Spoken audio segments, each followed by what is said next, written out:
Hi and hello there, Gemini! Welcome new subscribers with Rini Istambayers. Thank you sa inyong walang sawang love and support for me. Kung di nyo ba alam, mayroon pa tayong isa pang channel link down below lang sa ating description box. If interested, i-click lang yan para makarating kayo there. Araw-araw nag-upload tayo ng collective readings for all signs there. Gemini, ito nga wala tayong gender dito. So, just take only what resonates. So, cross-watchers dito ni Gemini, welcome ka rin. Meron dito na Gemini placement sa natal/birth chart, welcome din kayo. So, just take only what resonates, guys. So, Archangel, maraming salamat. And the guardian angels of Gemini, can we get messages for them? Please, what does Gemini needs to know? Can you please show me what this Gemini needs to know?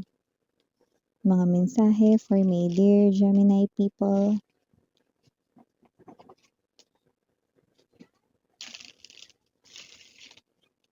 Okay, kunin natin to, no? We have here this Three of Swords. Oh, someone's hurt. Okay. Knight of Cups energy. Yes. We're getting permission na ilatag na. Two of Swords. Five of Swords. Four of Swords. This is the Five of Wands, but they call it the Five of Swords. Okay. Ten of Coins. Bottom of the deck, we have the Four of Cups. Ten of Wands. Four of Pentacles. So, bago yan, happy birthday, Gemini! Gemini season ay here! Yes, 'no, at siyempre mga babes 'no, ito na ang mga mensahe para sa iyo. So, tinawag ko itong Five of Swords kahit ito ay Five of Wands. So, nakita ko dito ng energy na meron ditong nasasaktan, nalulungkot ngayon 'no, and I do pick up that this is not you. Someone here could be experiencing this, emotional waves, okay? Possible na ewan ko may nakaaway ka ba, nakatampuhan ka ba, someone na puwedeng malapit or ka-close or minsan naging malapit sa'yo. This person here ay definitely thinking highly of you, and it looks like na nag-start lang ito just recently. Now, this person here might reach out, okay, through social media platforms, okay? Might be sa chat, messenger, okay, sa any form, no, ng social media platforms. Okay, could be email then or text message. So, maliban din dyan, nakakita rin ako ng energy rito that someone here that you like so much ay magpapakita rito, no, ng parang mga actions na parang like ka din niya. Oops, teka lang miss yan. Parang like niya rin ako. Yes. Okay, so you heard it right, 'no? Pero parang yun miss yan, gusto ko yung like niya rin ako, 'no? Exactly, because nagsisimula pa lang ang lahat. So parang at first, this person might feel confused if he or she likes you, but things will definitely unfold naturally. And this person here will be fond of you. So, ibig sabihin, nakikita ko dito magkakagusto rin siya sa'yo. Pero, chill ka lang, yun, no? At least, punta tayo sa exciting part, 'di ba? Yun yung exciting part. Magugustuhan ka rin niya. So, just enjoy the chill ride, no? Enjoy mo lang yung presence pag nandyan siya, yung moments nyo together, no? Don't rush into things kasi nakikita ko dito you'll enjoy, no? How slow-mo yung inyo ditong connection no, to the point na you will feel this person, no, na nagkakagusto siya sa'yo. Yeah, it will be obvious, no, pero hayaan mo siyang maguluhan kasi dun rin naman siya papunta. Maliban diyan, Saji, 'no, I mean, Gemini, yan 'no, yung iba sa inyo maaaring could be dealing with the Saji, 'no, pero yung nakita ko 'no, after kong banggitin yun is yung bow and arrow, 'no, and, yung look nun is parang yung sa Cupid's bow and arrow. So, definitely tatamaan siya talaga sa'yo rito. Anumang zodiac sign niya kahit hindi Sagittarius kasi hindi naman talaga as in Sagittarius yung zodiac sign lang nila 'no, kasi yung pinakita sa'tin ay yung bow and arrow. So, ibig sabihin na this person here will definitely fall in love with you.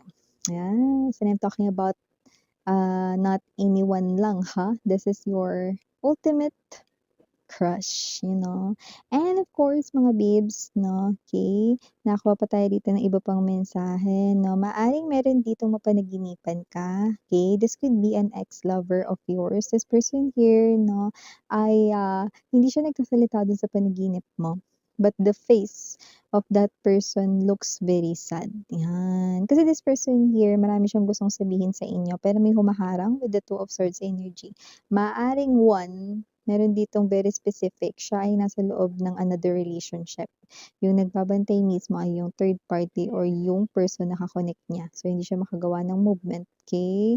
Or two, maaaring ang humaharang dito ay yung parang energy ng nahihiya siya, wala siya rito, na parang lakas ng loob na humarap sa'yo or makipagkita. Okay? Either of the two. Okay? So, yun nakikita natin dito.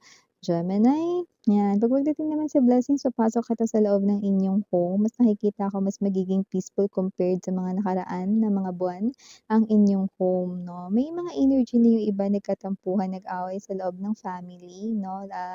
Itong mga nakaraan. So, ngayon, nakikita ko natatapak kayo sa more peaceful, no? And maaari rin na magkaroon ng kapatawaran here, no? Pero yung iba, doesn't have to be na may nag-away, may nagkagulo, no? Pwede nga sa loob ng inyong house na nagkaroon ng mga problema, mga issues, no? O related sa money, yan. So, nakikita ko nagaganda na at magiging balanse, no? Ang takbo dito ng mga sitwasyon, no? So, kung ito man ay about the budget, no? Hatian rito sa mga bills na ito ay bumabalanse, no? So, nakikita natin dito na yung kapayapaan inside the home and also blessings coming in sa loob ng inyong home. Yan. And also, recovery kung may mga nagkasakit dito inside your home. Yan. And maliban dyan, may energy rin dito with the Ten of Wands, no? Upright position nito kaya maganda. Ibig sabihin, isa sa parang pinakaiisip mo dito mabigat na problema sa iyong balikat ay matatanggal na, no? In a very organic way. Natural lang ito matatanggal dito na dahil ang tagal mo rin naman na ito ay pinasanpasan. It's about time na makita mo na yung solusyon, no? Talagang itatapat na ni universe sa pagmumukha mo, mahal. Pagmumukha talaga minsan tatambad sa harapan ng mukha mo, yun kasi yung word, you know, yun. Pasintabi sa mga mga hindi pa sanay sa mga magugulo kong Tagalog words, yan, no? 죄송합니다. Yan, no? So, yun nga, na ibig sabihin, no, yung solusyon ay makikita mo right in front of you, malalaman mo, no? Ibig sabihin, may isip mo, makikita mo yung solusyon. At hindi ka magda-doubt na yun yung solusyon. Kaya matutugunan mo na itong problema mo. Okay? So maliban dyan, may energy rin po rito, no, na yung nalampasan na parang opportunity, okay, ikaw, may nalampasan kang opportunity dati, okay, yun ay magpapakita ulit sa'yo. Okay, this time make sure to grab it. Why? Because it is doubled. What doubled, miss yan? Ibig sabihin, no, yung mapapala mo dun ay doble na. Like, let's say, this is the type of career or job, no, nalampasan mo dati because you're watching out sa iba mo pang mga dinideal, no, on your plate. 'Di ba? And hindi mo to napansin, no? And this time, no, doble yung swerte pag nag-grab mo ito. Like, you're hitting, no, two birds using one stone. It's like that. Okay, you're hitting the jackpot here. More likely, it's related with your financial, no, and make sure once na makita mo ito, make sure to grab it. Okay, because you will definitely see this. Okay, because see, look at that, Four of Pentacles. No, this is the chest of coins. This is money. This is savings at malaki-laki yan to the point na poprotektahan mo yan, no, sa mga matang pwedeng mangupit. So, may mga gano'n, no? Ibig sabihin ipon or yung mga poprotektahan mo yan sa mga tao na, "Ay, si ano mapera, si Gemini yan, hingan mo yan." Ano, kasi you will definitely have not just enough, but more than enough, no? And as you can see, okay, this is something organic or natural. So, nakikita ko rito na talagang hindi ito yung energy ng magpa-pass by lang, no? This is something here na posible maging permanente. Okay? You know that slow and steady, okay, na praise, parang ganun. Okay? So, maliban din dyan bubulol. Gemini, okay, nakikita natin dito that with the Four of Swords energy, maaring meron ditong vacation or parang, ito kasi yung parang pasingit lang eh. Alam mo yung pasingit? Yung kunwari, trabaho yung ilalakad mo, pero meron kang side trip na makakapasyal ka din. So, nakikita ko mag-e-enjoy ka. Yun.